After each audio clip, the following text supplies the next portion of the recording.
You remember that. Could we show that again? No, we can't. Could we see that a couple more times? We're on to a new season. Oh, come on. LeBron James and the Cavs play the Spurs in Cleveland. First time LeBron's seen Tim and the Spurs since last season's NBA Finals. Tonight will be offense versus defense. Over the last 10 days, guys, the Spurs have been the best defensive efficiency, and the Cavs have the best offensive efficiency. The game will be a battle of styles. They've always been, kind of the blueprint on how things, as far as on the court and off the court, playing as a team off the court, saying this is about us and not I, and it's something that you can be, excited to be around. I've had an opportunity to be in 3 finals against them, and, it's been extremely fun. I've always loved playing against them and playing against Pop. That's someone I admire and respect so much, obviously the Big Three as well. And, but I wouldn't say it's a rivalry. But I would say it's definitely mutual respect. It's great competition, and they definitely helped me grow along the way. And hopefully I'll push them too. He talked about their big three, Tim, Tony, and Manu. We're putting the Spurs as well as the Cavaliers on the hook. Stephen A. Smith from Cleveland. What do you expect in the matchup tonight? I expect the Cavaliers to lose this game.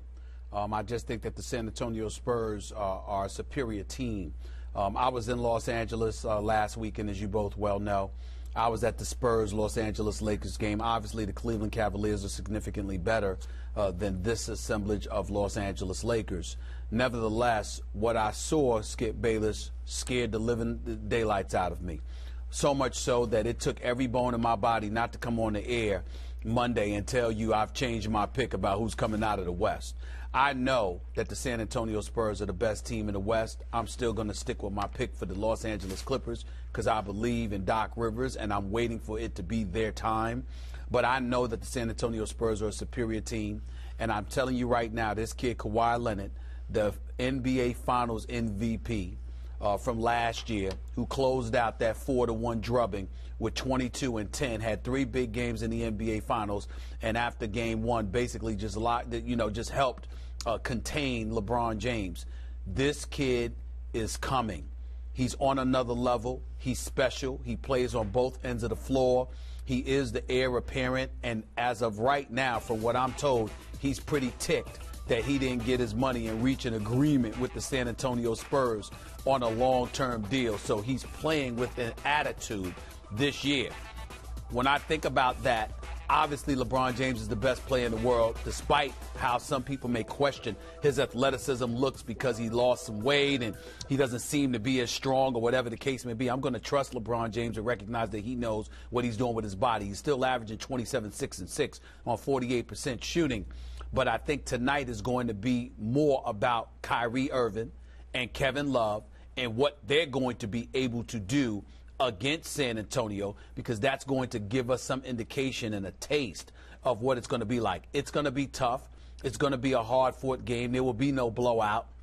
But I do believe the experience of the San Antonio Spurs, assuming they play everybody, will be enough to win tonight's game. But I'm more interested in watching Kyrie Irving and Kevin Love and how they're going to play in a contest like this than I am in LeBron James. I know what he's going to give you. I just need to see the other two guys. I'm not sure about that, and that's why I'm going with San Antonio for tonight's game. Quick point for the record, Kawhi Leonard publicly has been very supportive of the Spurs waiting until after this season to give him his new long-term contract. Just for the record. That's fair. Okay. Well, I'm just telling you, folks in San Antonio are saying otherwise. Not on the team, but people connected with the team have said it. That's all I'm saying. Okay. I don't know. I didn't speak to the Spurs about it. I have one question that I need you to answer before I answer Carrie's question. I need you to verify something for me, because I don't know whether I just dreamed this or if it actually happened. But did it really happen that in just the last NBA Finals that the San Antonio Spurs beat LeBron James' team by a record margin? Did that happen? Let me ask Help our me researcher. out. Oh, Sear. Oh, Stephen Naismith, who invented the game of basketball. You're just playing around No, and looking to take another shot at LeBron. That's all you're doing. My memory goes occasionally, and I'm not sure. Was it by a record margin in the finals? Yes, it was. That's a yes. Okay, I want to get that on the record. Before you answer the question. Thank you very much. Yes, okay, I understand. Now, back to what will happen tonight. Okay, first of all, I do believe, and you can feel free to argue about this, this is just my takeaway, my opinion, having studied LeBron James the way I try to study him, I believe he fled Miami because of what happened in the finals. And I believe he knew there was a very good shot at getting Kevin Love to join him and Kyrie in Cleveland. God bless LeBron. Not only did he go home, he went home to what I think that he thought was a better supporting cast than the one he left with Dwayne Wade and Bosh and company in Miami. Bosh was still up in the air at that point about where he was going to recommit or commit. So this is an interesting battle tonight because it will be the first early test of LeBron's new decision, his second big decision in his career, because he's going to say, hey, how will my new supporting cast, babies, some of them with no playoff experience, stand up in a big nationally televised regular season home game against the defending champion Spurs, who have occasionally been a thorn in LeBron's side. Now, for the record, the reason my Spurs are a little handicapped right now and not quite what they were in the finals, if speaking of Kentucky's white team, its second team, sure, or its platoon, second platoon, I should say. Sorry, Coach Cal. The Spurs white team is decimated right now. They don't have their shock troops the way they had it in the finals because they don't have Patty Mills, the electricity that he brought and the fearless, deadly three-point shooting off the bench with the second five. They don't have your friend Tiago Splitter in the second five or sometimes in the starting lineup. And they don't have the dead eye that is Marco Bellinelli coming off the bench. So it's not quite that Spurs team. But this team this year, Stephen A., has a different mindset than last year.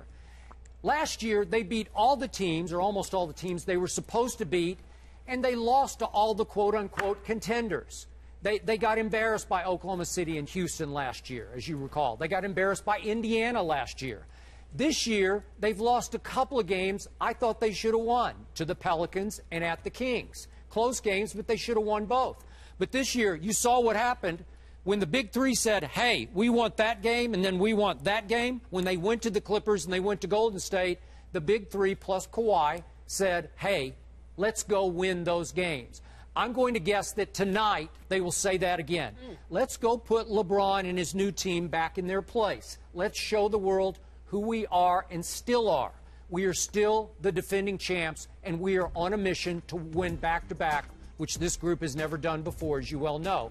So I'm going to go Spurs tonight 99-95 over a team in Cleveland that is struggling defensively right now. I will say this to you, Skip Bayless, if I may jump just a touch off subject for a quick second by saying this.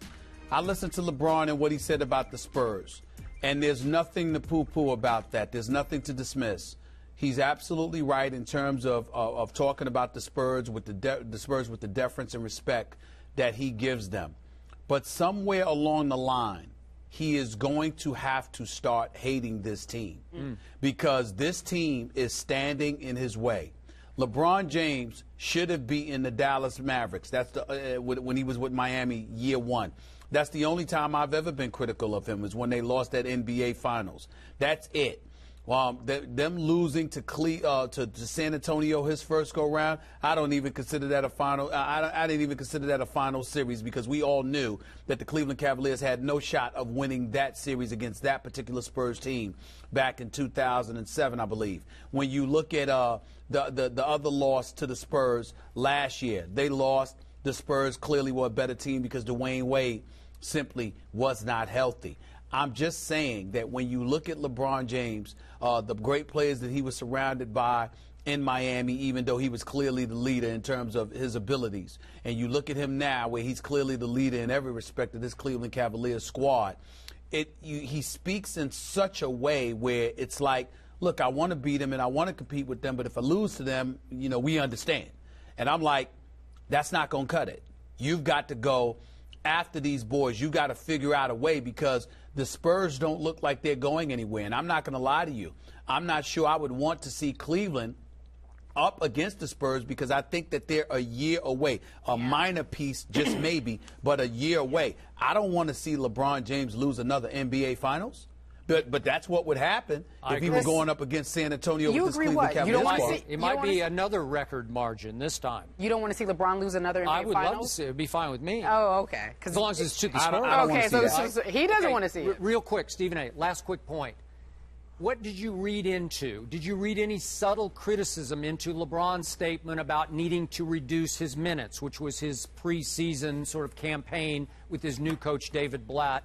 Do you think it was any subtle shot at Blatt in the minutes dispersed so far? Not at all. LeBron James just knows himself and his body, and he's mindful of what he needs and what will help him as the season progresses. When you've been in the league for as many years as he's had, logging the minutes that he's logged over the course of his career, you know yourself better than anybody else. So you're basically just doing a preemptive strike, so to speak, Skip, where you're letting the world know, if you see my minutes dwindling just a little bit, it's because of me. It's because of something that I think is in the best interest of this team. Yeah, and I still think what? LeBron's the unofficial coach of this team. Oh, so if he wants to take himself out, he'll take himself out. Whatever he wants to do. LeBron James and the Cavs take on the Spurs at 7 o'clock tonight.